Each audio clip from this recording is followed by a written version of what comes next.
Manchester United have beaten Burnley 3-2 at Old Trafford, making it their first win of the Premier League season. It wasn't really a close win.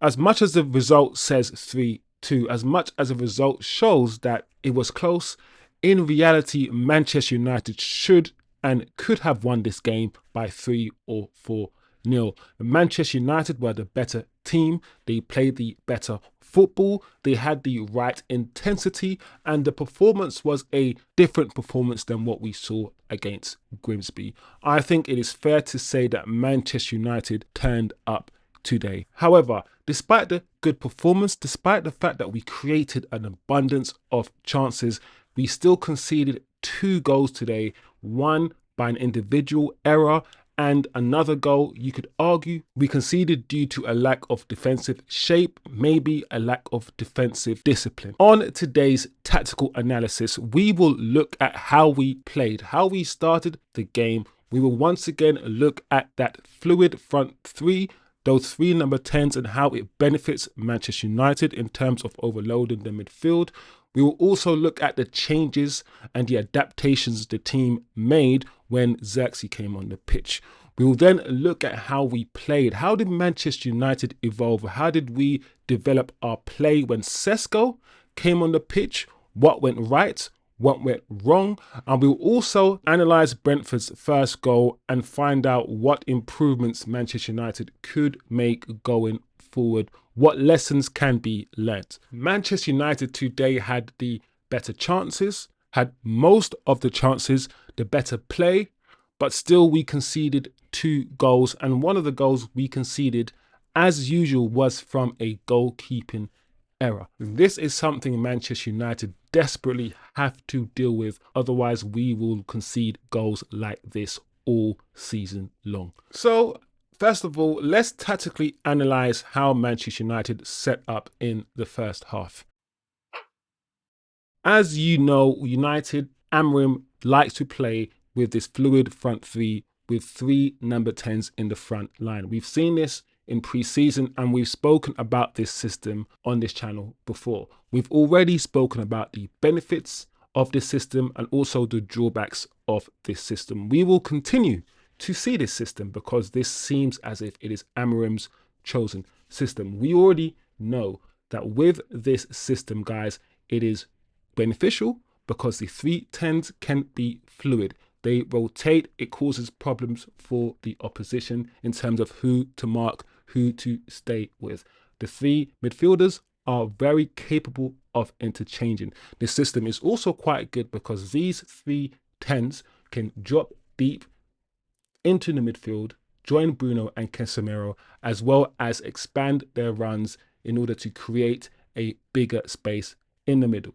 The benefits of this system for me overall is that the 3 midfielders can drop deep, as you can see on screen, to condense the space. It is vital, so important that we do this. With only 2 midfielders in the system, Bruno and Casemiro, it is important that we, the 3 10s, Mount, Cunha and Mbuemo, have the ability to condense this space, make us harder to play against, make the midfield more robust. And I've said many times on the channel to overload this space. That is one of the reasons why the manager is playing this system rather than a system with an out-and-out striker. He understands the limitations of the 2 players, Bruno and Casemiro, in the midfield. Also, with this system, as you can see, it helps us drag in players into the middle of the park, which opens up space for our wing-backs, for our wide players, even for our 10s like Mbuemo. That was essentially the system, the way that we played before Zirkzee came on, before Mainoo came on. And when they came on, we had to change the way we played. We had to adapt. We could no longer overcrowd the middle of the park with those 3 10s like we usually do. Zirkzee also plays a different way to Cunha. Cunha can expand. Cunha can stretch the pitch. Zirkzee prefers to drop deep.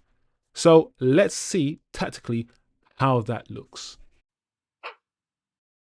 Zirkzee came on in the first half and Mainoo only came on in the second half. So we're showing how the system worked with both Zirkzee and Mainoo on the pitch in the second half. Mainoo came on and replaced Mason Mount, but as we know and as we have seen from last season, Kobbie Mainoo and Bruno Fernandes often interchange. And as well as these two interchanging, we know that Zirkzee likes to drop deep. Zirkzee won't stretch the team, won't stretch the opposition's defence the way that perhaps Cunha would. So one difference is that we get Bruno and Mainoo interchanging often and we get Zirkzee dropping deep. What this does is make space for Bryan Mbuemo to play even further forward. Zirkzee is going to occupy this position a bit more. It means we can also go long to Zirkzee. And as Zirkzee occupies this position, it will mean more space for Mbuemo. Let's watch and see what happens. With Zirkzee now on the pitch, dropping deep, this allows Mbuemo to push up and be the last man. Zirkzee will occupy the defenders, maybe get some flick-ons. Bruno and Mainoo will interchange throughout the second half. And essentially, Mbuemo therefore becomes our outlet. It's important to understand the role of Mbuemo. Mbuemo for Manchester United going forward is essentially going to be our Garnacho. He's going to be the player that we rely on to relieve the pressure. He will, because of his pace, his speed, his directness, and his quality finishing, he's going to be the guy that we go to relieve the pressure. He's going to be the last man. He's the speedster. He's the one that's going to drive with the ball up the pitch. He's going to be the one that we look for on the counter-attack. Essentially, our outlet. And as we know, when Sesko came on the pitch, we had to change even more. We had to adapt. Sesko coming on for Casemiro meant that Mainoo had to drop into the midfield with Bruno. It's quite curious this. It's quite interesting because the manager has said that Mainoo competes with Bruno for this one spot. In the second half, when Sesko came on, Mainoo played with Bruno in the double pivot, similar to what happened at Grimsby. As Mainoo drops into the midfield, Sesko then occupies his position and Zirkzee moves out wide. So that in the second half, we are left with these players and with this system. However, there's a problem now. The issue now is, how do we get these three players, one of them being a midfielder, two essentially being strikers, to fall back and occupy this space and overload the midfield? The answer is, you don't. You don't. And towards the end of the second half, we lost a bit of control. We lost a bit of control because we had Zirkzee and Sesko on the pitch. Neither of them are number 10s. Neither of them are midfielders. And they don't have the ability that Mason Mount and Cunha have, dropping into this space, overloading this space and stopping or at least protecting midfield 2. Therefore, we were overrun towards the end a little bit by Burnley's midfield 3. So, as I've said many times, there are pros and cons of playing a fluid front 3 that are 10s rather than strikers. There is pros and cons of starting a main striker who doesn't drop into the midfield area. There are pros and cons of every system, and we need to understand these pros and cons going forward. So let's think about the benefits. There are drawbacks, but there are also benefits. One benefit is the ability to go long. And Bryan Mbuemo scored his goal literally from a Bayern goal kick to Zirkzee, who flicked it on to Dalot. Dalot pulled it back to Bryan Mbuemo and we scored. Route 1 football. With the likes of Zirkzee and Sesko, this enables us to go long. Zirkzee's hold-up play today was absolutely immense. It was absolutely immense, and in my opinion is what we have been looking for. His physicality and his ability to hold off players is also very, very underrated and very, very important. I think we also need to acknowledge that both teams actually went long. We pressed quite well. We shielded our defense. Our structure was decent most of the time, and both teams weren't afraid to go long. As I said before, Mbuemo is increasingly becoming more comfortable with the way he's playing. He's adapting to life at Old Trafford, and he is going to be our outlet. He's going to be the one that relieves the pressure, just like Garnacho was our outlet last year. Whether you think he was successful at being the outlet or not, that was the role that Garnacho played. I also want to acknowledge that I said that the players need to form relationships on the pitch with each other. They need to understand each other's game and there needs to be better cohesion. I often have said that Ahmad and Mbuemo get in each other's way.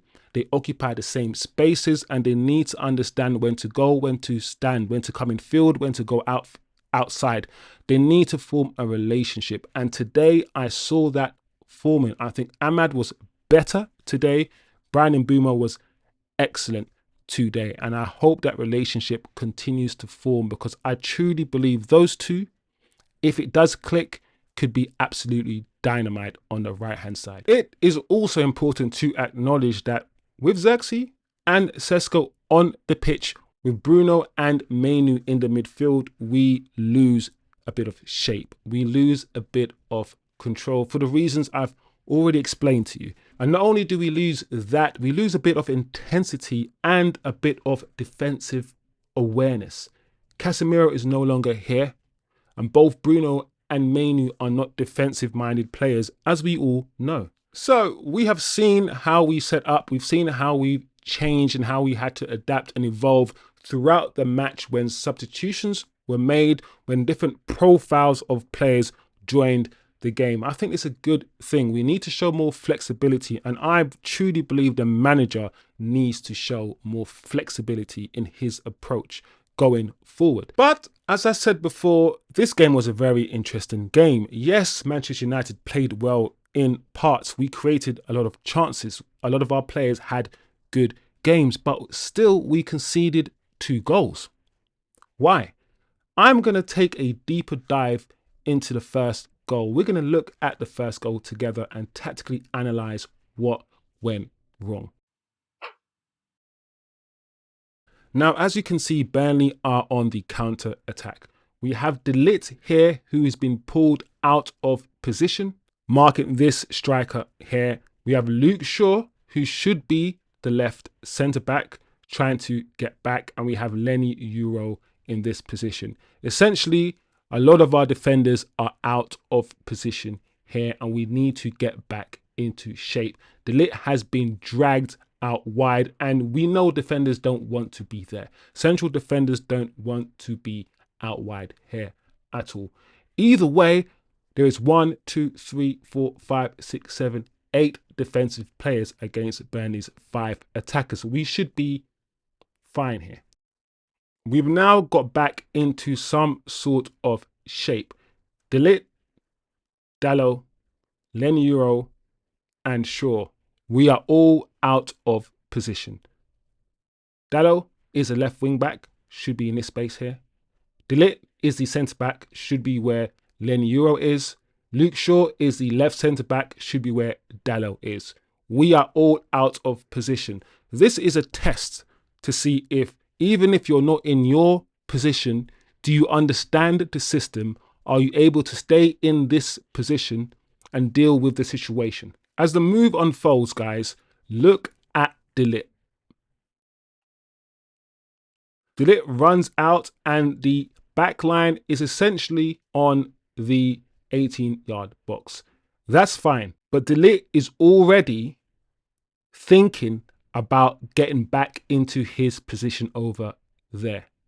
What needs to happen now, or what's about to happen now, is that Dalot is going to try to move back into his position while Dalot is trying to move back into his position.